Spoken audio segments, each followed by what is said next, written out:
ইফতারের একটা কমন দোয়ার কথা আমরা জানি, আরেকটা দোয়া আছে আনকমন যেটা আমরা জানি না। দুইটা দোয়া আমি বলছি। এক নম্বর হলো ইফতারের দোয়া যেটা কমন আমরা জানি, সেটা হলো আল্লাহুম্মা লাকা সুমতু ওয়া আলা রিজকিকা আফতারতু। এর অর্থ হলো, হে আল্লাহ, আপনার জন্য আমি সিয়াম সাধনা করেছি, রোজা রেখেছি, আর আপনার উদ্দেশ্যেই আমি ইফতার করেছি, অর্থাৎ আপনার নির্দেশের পালনার্থে আমি ইফতার করেছি। এই যে আল্লাহুম্মা লাকা সুমতু ওয়া আলা রিজকিকা আফতারতু, এটা ইফতারের একটা দোয়া। আরেকটা দোয়া হলো যাহাবা যামা ওয়াবতাল্লাতিল উরুক ওয়া সাবাতাল আজরু ইনশাআল্লাহ। অনেকে এটা জানেন মাশাআল্লাহ। যাহাবা যামা মানে আমার পিপাসা দূর হয়ে গেছে, ওয়াবতাল্লাতিল উরুক আমার শিরা উপশিরাগুলো সব সিক্ত হয়ে গেছে, ওয়া সাবাতাল আজরু ইনশাআল্লাহ এবং আল্লাহ চাহেন তো এই রোজার বিনিময় আমার জন্য অবধারিত হয়ে গেছে। এই যে দোয়া ইফতারের, এটা কি ইফতারের আগে করবেন না মাঝখানে করবেন না শেষে করবেন? কি বলেন, ইফতারের আগে না শেষে? যারা যারা আগের পক্ষে তারা হাত তোলেন, মাশাআল্লাহ। বলো ভাইরা আমার, এই দোয়া ইফতারের পরে করবেন, আগে না। অনেকেই এই ভুলটা জানেন, অনেকে মনে করেন যে আগেই করতে হয়, আগে না। ইফতারের দোয়া কখন করবেন? ইফতারের শব্দের অর্থের দিকে খেয়াল করলে তো দেখতে পারেন, পিপাসা দূর হয়ে গেছে, শিরা উপশিরা সিক্ত হয়ে গেছে, এটা কি ইফতারের আগে হয় না পরে হয়? তাহলে আল্লাহুম্মা লাকা সুমতু ওয়া আলা রিজকিকা আফতারতু, আল্লাহ তোমার জন্য রোজা রাখলাম, তোমার রিজিক দিয়ে ইফতার করলাম, এটা কি আগে না পরে? পরে। অতএব এটা ইফতারের পর। তাহলে ইফতারের শুরুতে কি পড়বেন? বিসমিল্লাহ। বিসমিল্লাহ বলে যে কোনো খাবার খান, ইফতারও খাবেন।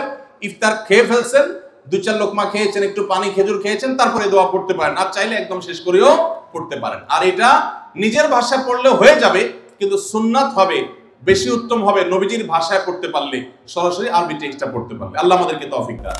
রোজার নিয়ত কোনটি বা কিভাবে করব? নিয়ত করা কি রোজা রাখার জন্য জরুরি? নিয়ত তো সমস্ত ইবাদতের জন্য জরুরি, কিন্তু নিয়ত করা জরুরি, নিয়ত বলা জরুরি না। নিয়ত করা এক জিনিস আর নিয়ত বলা আরেক জিনিস। মুখে নিয়ত বলে আর অন্তরে নিয়ত করে, অন্তরে নিয়ত করে আর মুখে নিয়ত বলে। ইবাদতের মধ্যে নিয়ত করা ফরজ। রোজার জন্য নিয়ত ফরজ, নামাজের জন্য নিয়ত ফরজ, কিন্তু নিয়ত বলাটা ফরজ বা সুন্নাত কোনোটাই না। আমরা যে রোজার নিয়ত শুনছি, নাওয়াইতু আন আসুমা গাদান, আছে না? বিভিন্ন আপনার ক্যালেন্ডারেও লেখা থাকে, ভিত্তিহীন। নবী করিম সাল্লাল্লাহু আলাইহি সাল্লামের কোন জয়ীফ জাল হাদিসেও এরকম রোজার কোন নিয়তের কথা কোথাও বর্ণিত হয় নাই।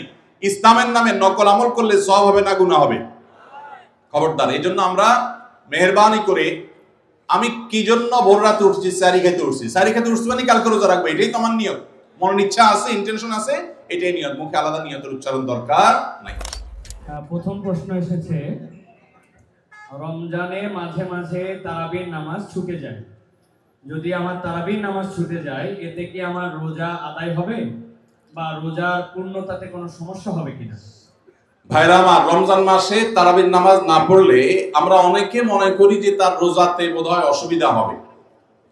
এটা সম্পূর্ণ ভুল ধারণা। তারাবি একটা ইবাদত, রমজানের রোজাটা আরেকটা ইবাদত। যেহেতু তারাবি না পড়লেও রমজানের রোজা হয়ে যায়, তাহলে তারাবি পড়ার কি আর দরকার আছে? কেন? রোজা তো হয়ে যাবে। আলাদা ইবাদত। রোজা রাখা একটা ইবাদত, তারাবি পড়াটা আরেকটা ইবাদত। নবী করিম সাল্লাল্লাহু আলাইহি সাল্লাম একই হাদিসে দুটি কথা বলেছেন, মান কামা রমাদানা ঈমানান ওয়া ইহতিসাবান গুফিরা লাহু মা তাকাদ্দামা মিন যামবি। একই হাদিসে বলেছেন, মান সামা রমাদানা ঈমানান ওয়া ইহতিসাবান গুফিরা লাহু মা তাকাদ্দামা মিন যামবি। যে ব্যক্তি ঈমান এবং ইখলাসের সাথে রমজানের রোজা রাখবে, আল্লাহ তার পূর্বের গুনাহ মাফ করবেন। যে তারাবি পড়বে তারও পূর্বের গুনাহ মাফ করবেন ইনশাআল্লাহ। এজন্য ভাইরা, তারাবির নামাজ পড়তে হবে, এটা সুন্নাহ, গুরুত্বপূর্ণ সুন্নাহ, সাধারণ সুন্নাহ না। নবী সাল্লাল্লাহু আলাইহি সাল্লাম ছাড়েন নাই, সাহাবীরা ছাড়েন নাই। কোনো ওযর ছাড়া তারাবি ছাড়া যাবে না। জামাত ছুটে গেলে একা একা হলেও পড়বেন, কিন্তু কোনো কারণে পড়তেই পারলেন না, সফরে আছেন, ট্রাভেলে আছেন, বাসে ছিলেন, ট্রেনে ছিলেন, নাইটে সফর করেছেন, তারাবি পড়তেই পারেন নাই, ইনশাআল্লাহ আপনার রোজা হয়ে যাবে। তাই বলে তারাবিকে অনেকে অবহেলা করেন আজকাল, যেটা তো সুন্নাত, না পড়লে কি? এই অবহেলাটা আরেকটা দোষের। তাহলে আমাদের মধ্যে দুইটাই সীমা লঙ্ঘন। কেউ মনে করেন তারাবি না পড়লে রোজাই হবে না, এটা হলো বাড়াবাড়ি। আবার অনেকে মনে করে তারাবি না পড়লেই বা কি, এটা হলো ছাড়াছাড়ি। এই বাড়াবাড়ি এবং ছাড়াছাড়ির মধ্যে আমাদের থাকতে হবে। আল্লাহ আমাদের তৌফিক দান। একজন রোজাদারের জন্য রমজানের প্রতিটি দিনের আমলের রুটিন কি হবে, কিভাবে সে তার রোজা কাটাবে?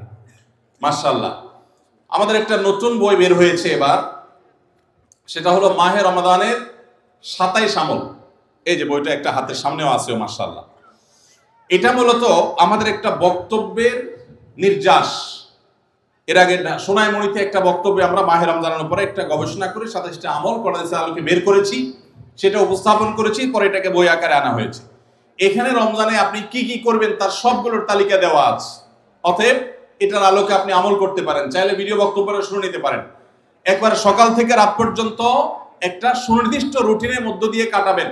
আর কিচ্ছু করতে পারেন না পারেন, শুধু একটা কথা বলে যাই, রমজান মাসে ফরজ রোজা রেখে অন্তত কোনো প্রকার হারাম কাজ, গুনাহের কাজ করবেন না। বাস এটুকু যদি করতে পারেন, ইনশাআল্লাহ আপনার রমজান সাকসেস। চেষ্টা করা যাবে না ইনশাআল্লাহ? একটা কাজ যদি করতে পারেন, আপনার রমজান ইনশাআল্লাহ সফল। সেটা হলো ফরজ রোজা রাখলেন, 5 ওয়াক্ত নামাজ তো ফরজ পড়বেনই, ফরজ কাজগুলো করলেন, আর গুনাহ থেকে বেঁচে থাকলেন। কোনো হারাম কাজ করলেন না, ঝগড়াঝাটি করলেন না, মিথ্যা বললেন না, চগলখড়ি করলেন না, গীবত করলেন না, কাউকে ঠকাইলেন না, 2 নম্বর কাজ করলেন না। এই গুনাহমুক্ত যদি রমজান কাটাইতে পারেন, আপনার রমাদান সাধনা সার্থক ইনশাআল্লাহ। আল্লাহ তৌফিক দান। আস-সুন্নাহ ফাউন্ডেশন, উম্মার স্বার্থে সুন্নাহর সাথে।